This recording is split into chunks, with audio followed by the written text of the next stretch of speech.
Stand next to a window in an old farmhouse on a January night and hold your palm an inch from the glass. You will feel it before you understand it, a slow, steady river of cold pouring straight down off the pane, even with the window shut and locked. That is not a draft sneaking in around the frame. That is heat leaving through solid glass, and in a house with 15 of these windows, it adds up to more heat loss than every crack in every wall combined. Here is what most people do about it. They call a window company, and a week later a man in a polo shirt is standing in their kitchen with a quote for $9,000 to replace every window in the house with new vinyl double panes. Here is what families in old northern farmhouses did about it for over 100 years, and in a lot of farmhouses across Minnesota, Wisconsin, and the Dakotas still do. They spent about $20 in an afternoon on the window that was already there, and it worked. I went looking for why that was still true, and what I found was a real settlement with the Federal Trade Commission that most homeowners have never heard of, because the companies it was settled against would very much like to keep it that way. Start with the physics, because the physics is not in dispute by anyone. A single pane of glass insulates at roughly R.8. That is barely better than nothing, which is why the cold comes straight through it like the glass is not even there. Add a second pane of glass a few inches in front of the first one, with a pocket of trapped air between them, and that number jumps to roughly R2. That second pane does not need to be fancy. It does not need argon gas or a low-E coating or a vinyl frame. It just needs to exist a few inches in front of the first one, sealed well enough that the air between them stays still. That trapped, unmoving air is the insulation. It was true when your great-grandmother pulled the wooden storm sash out of the cellar every October, and it is true today. A standard double-pane vinyl replacement window, the kind most companies install by default, also lands right around R2 to R3. Only the premium versions, the ones with low E glass and argon gas between the panes, push up into the R3 to R4 range. So the honest comparison is this: an old wood window with its glazing intact and a storm window added in front of it performs in the same range as the replacement window sitting in most homes right now. Not the top-tier option, the ordinary one, the one most homeowners actually get quoted and actually install. Every farmhouse I visited that still had its original windows had the same story behind them. A wood sash, sometimes over 100 years old, reglazed every decade or two with a putty knife and a can of glazing compound. A storm window, wood at first, hung outside it every fall and taken down every spring, the job everybody's father or grandfather did the same weekend every single year, without anyone having to be told. Somewhere around the middle of the last century, aluminum combination storms showed up, the kind with a screen and a glass panel built into one frame that never had to come down at all. And plenty of farmhouses switched to those simply because nobody wanted to haul heavy wood sashes up and down a ladder twice a year anymore. That part of the change was reasonable. What came after it was not. Weather stripping pressed into the channels where the sashes met the frame. None of it took a contractor. None of it took more than about $20 in materials for glazing compound, glazier's points, and a roll of weather stripping, plus a few hours of a Saturday. The window did not get replaced because there was nothing wrong with it that a tube of putty could not fix. So here is the part that should make you angry, and I want to be precise about it, because this is not a guess and it is not a theory.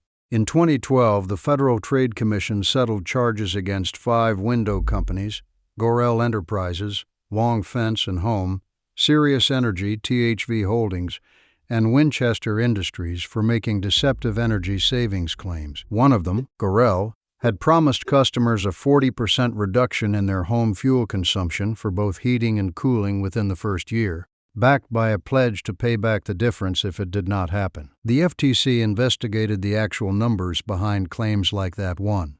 Their findings, stated plainly in the public record, is that replacing all the windows in a home typically saves somewhere between 1% and 4% of total heating energy. Not 40%, not 30%, between 1 and 4. That same year, the Preservation Green Lab, a research arm of the National Trust for Historic Preservation, published a study called Saving Windows, Saving Money. Their conclusion was that repairing and weatherizing an old window, especially when paired with a storm window, performs comparably to a brand new replacement window at a fraction of the cost and lasts considerably longer while doing it. A quality wood window, maintained the way farmhouse families always maintain them, can last well over 100 years. Most vinyl replacement windows are rated for somewhere between 20 and 30 years before the seals fail and the argon gas leaks out, at which point the insulating value drops right back down to close to nothing, quietly, with no way for you to see it happening behind the glass. I am not going to tell you there was a room full of executives who planned this. I do not think there was. What happened is simpler and, in a way, worse.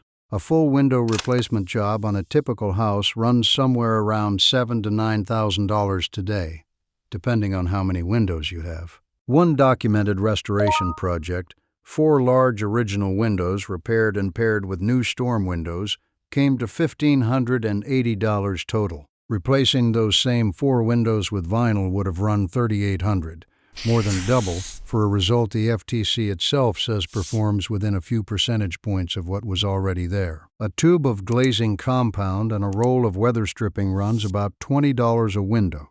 Nobody is going to build a sales team around the $20 option, so for the better part of 2 generations, almost nobody told you it existed. The FTC caught 5 companies saying it out loud.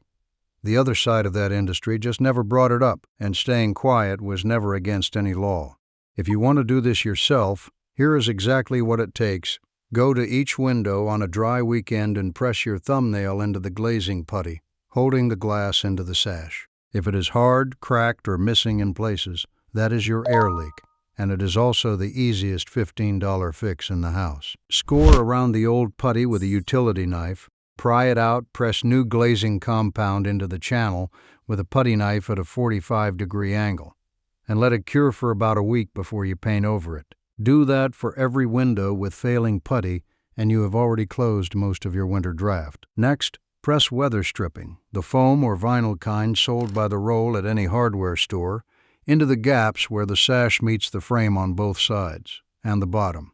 That is the second $15. Last, if the window does not already have one, add a storm window on the outside, wood if you want to match an old farmhouse, aluminum combination if you want to skip the seasonal swap. That is where most of your money goes. Somewhere between $100 and $200 installed per window if you are not building it yourself, but it is the single biggest jump in performance because it is the second pane of trapped air doing the work no amount of caulk ever will. Somebody is going to tell you the old wood is too far gone, that the sashes are warped, that the whole frame needs tearing out. Sometimes that is true. Wood that has rotted through, sashes that will not stay in their tracks, frames that have pulled away from the wall, those are real problems that a tube of putty will not solve, and I am not telling you to ignore rot. But check first. Most old sashes that look finished are actually just dry, with putty that has cracked and fallen away and let the wood underneath dry out. Scrape it, reglaze it, prime it, paint it, and that 100-year-old window is good for another 50. My grandfather never once called a window company. He pulled the storm sashes down from the rafters in the barn every October, checked the glazing on the ones that needed it, and put them back up before the first hard frost. It was not nostalgia, it was arithmetic, done by a man who did not have $9,000 lying around and did not need it, because the window in front of him was never actually broken. It was just waiting for somebody to spend $20 on it instead of $9,000. Go check your own windows this weekend. Press your thumbnail into the putty and tell me in the comments what you find. And tell me how old your house is and where you live. If a company already quoted you a full replacement, tell me what they quoted you because I want to see how that number compares to what the rest of you are finding. Subscribe if you want to keep seeing what actually holds up when you check the numbers yourself, instead of taking a salesman's word for it. And if you are the kind of person who wants to know what else got quietly replaced instead of repaired, stay close, because there is a lot more of it in an old northern farmhouse than just the windows.